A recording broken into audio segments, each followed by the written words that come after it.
চলেন আজকে দেখাই সাধারণের মধ্যে অসাধারণ একটি রান্না করে আপনাদেরকে। এখানে প্রথম ওই যে পাঙ্গাস মাছের বিজলগুলি ভালো করে ফালিয়ে দিয়ে ধুয়ে ভালো করে মুছে আমি চুন দিয়ে ধুয়ে নিছিলাম, সেটাই আপনাদের সাথে শেয়ার করছিলাম আগে।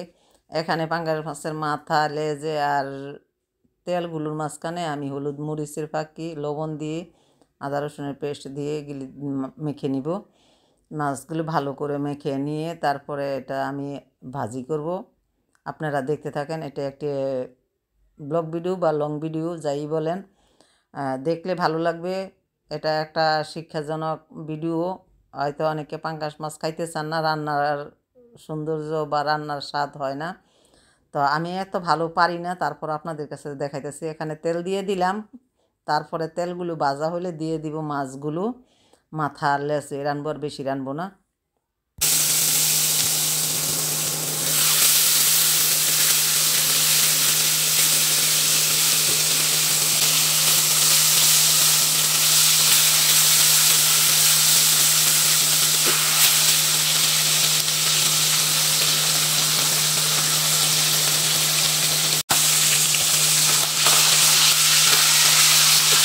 এখন মাছগুলো ভাজা হয়ে গেছে, আমি পেঁয়াজ কুচিগুলো মাছের সাইডে দিয়ে ভেজে নিব। এদিকে মাছগুলো ভাজা হোক, পেঁয়াজ কুচিগুলো ভাজা হোক, তারপরে পেঁয়াজ কুচির মাঝখানে আমি দিয়ে দিব টমেটো দিয়ে দিব। টমেটোর সাথে আবার একটু আদা রসুনের পেস্ট দিয়ে তারপরে ভাজি করে নিব।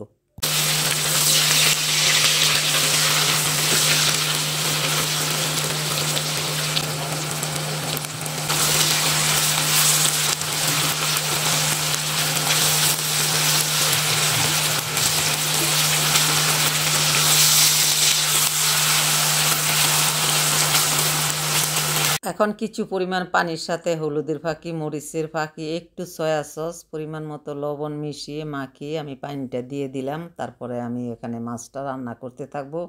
আপনারা পাশে থাকেন, দেখেন কিভাবে রান্না করি। এখন ঢাকনা দিয়ে ঢেকে দিলাম। এখন কিছুক্ষণ জাল করে নিব।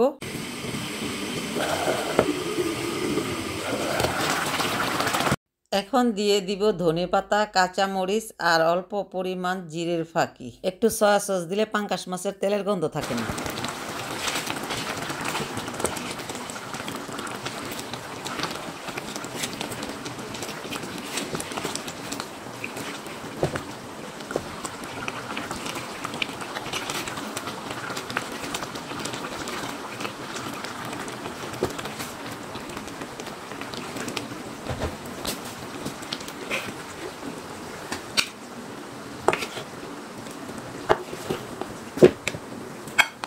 এখন কমেন্টে জানাইবেন আমার মাছ রান্নাটা কেমন হয়েছে আপনাদের কাছে।